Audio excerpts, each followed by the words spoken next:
عمر ایوب صاحب، آپ نے بھی سنا ہوگا کہ یہ جو حال ہی میں سپریم کورٹ کا فیصلہ آیا ریزرو سیٹس پہ، فیصلہ تو 8-5 سے آیا ہے، لیکن بہت سے لوگوں کا خیال ہے جی اس فیصلے پہ عمل درآمد نہیں ہوگا، تحریک انصاف کو کسی صورت میں ریزرو سیٹس نہیں ملے گی، تو اگر یہ امپلیمنٹیشن نہیں ہوتی تو آپ کیا کریں گے؟ دیکھیں جی، ہم لوگ کوئی پرتشدد جماعت تو ہے نہیں، ہماری استدعا کس کی تک ہے؟ سپریم کورٹ تک ہی ہے۔ ہم لوگ ان کے پاس جائیں گے، ان کے سامنے کھڑے ہو جائیں گے کہ جج صاحبان آپ کا فیصلہ امپلیمنٹ کرائیں، اور آئین میں وہ طریقہ کار ہے، انہوں نے پھر امپلیمنٹ کرنا ہے، اور جو ادارے ہیں ان سے وہ امپلیمنٹ کرانا ان کا حق ہے، نہیں کریں گے وہ کنٹیمپٹ آف کورٹ ہوگا۔ اور ایک بار آپ کا بھی وسیع تجربہ ہے میر صاحب، آپ کا بیوروکریٹ چاہے وہ سول ہو یا ملٹری بیوروکریٹ ہو، کسی بھی بیوروکریٹ ہوتا ہے نا آپ کا، وہ اسٹرکچر میں آئے ہوتے ہیں، ٹھیک ہے؟ اچھا، ان کے لیے سب سے چیز جو زہر قاتل ہوتی ہے، ان کی اے سی آر میں یا رپورٹس میں یا کہیں نہ کہیں یہ آ جائے کہ جی ان کے خلاف یہ چیز عدالتی فیصلے ہوئے، کیونکہ آپ کو بھی معلوم ہے انسان کرسی پہ ہمیشہ نہیں ہوتا، انسان نے ریٹائر بھی ہونا ہوتا ہے۔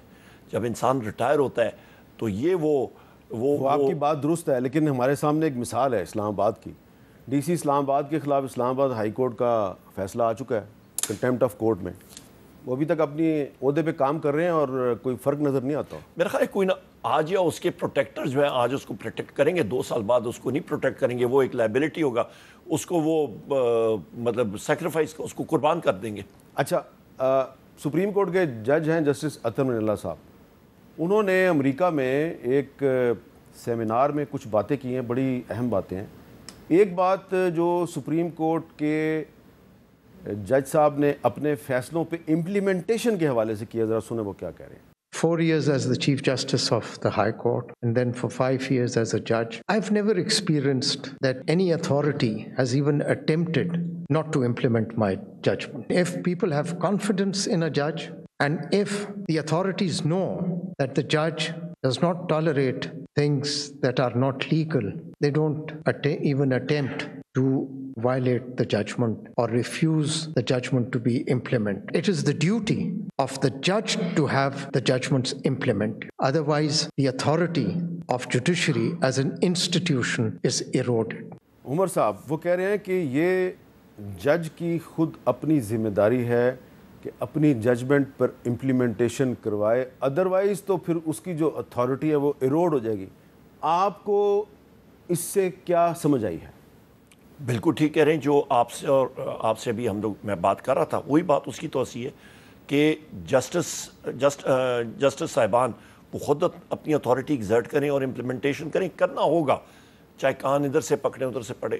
نہیں، لیکن اب تو گورنمنٹ اور پیپلز پارٹی جو ہے وہ ریزرو سیٹس والے فیصلے پہ وہ ریویو پٹیشن ڈال دیا انہوں نے۔ کہاں پہ جائیں گے میر صاحب؟ آلریڈی اس فل کورٹ بینچ تھا جس نے کیا تھا، ابھی فل بینچ سے اوپر تو کوئی بینچ ہے نہیں، وہی جج صاحبان ہیں جنہوں نے بات کرنی ہے، انہی کے سامنے جائے گا، تو وہ ایک میرا خیال ہے ایک ایکسرسائز ان فیوٹیلٹی جس کو کہتے ہیں انگریزی میں، وہی ہوگا، اس سے تو اور کوئی۔ تو آپ کو یقین ہے کہ سپریم کورٹ کی اس ججمنٹ پہ عمل درآمد ہو جائے گا؟ بالکل میرا پختہ یقین ہے۔ اگر نہیں ہوتا پھر کیا ہوگا؟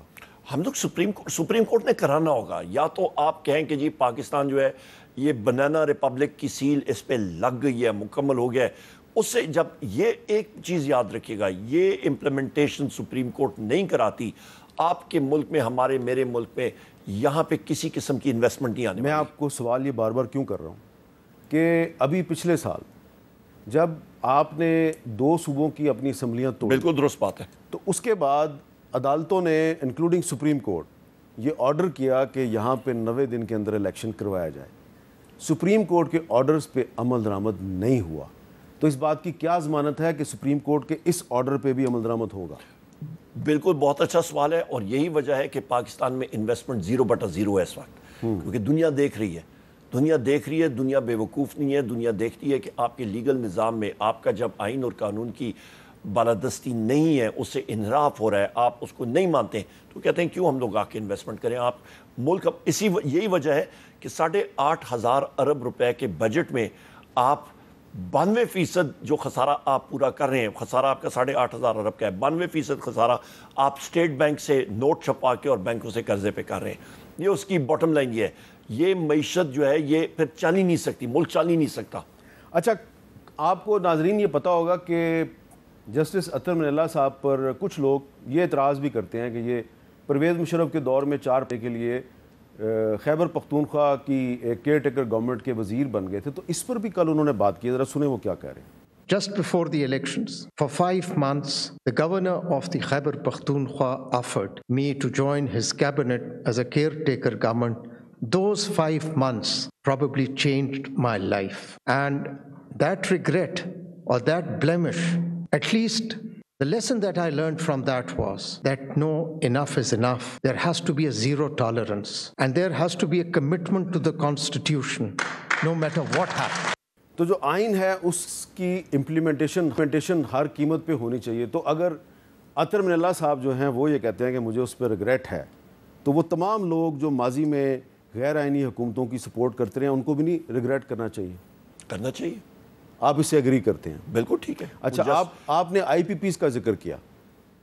آپ کو لگتا ہے کہ یہ جو آئی پی پیز کی ایک ڈیبیٹ شروع ہو گئی ہے کہ یہ بہت زیادہ ان کو حکومت جو ہے وہ لوگوں سے ٹیکس لے کے, بجلی کے بل لے کے جو پیسے دے رہی ہے وہ بہت زیادہ ہیں, اور اس کا ریویو ہونا چاہیے. اگر ریویو ہوگا تو پھر انویسٹمنٹ دوبارہ کم ہو جائے گی؟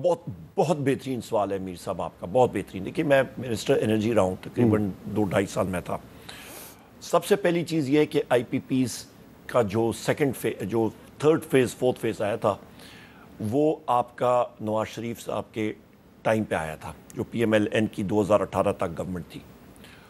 اس وقت انہوں نے کانٹریکٹ سائن کیے اور وہ کانٹریکٹس یا معاہدے فالٹی تھے.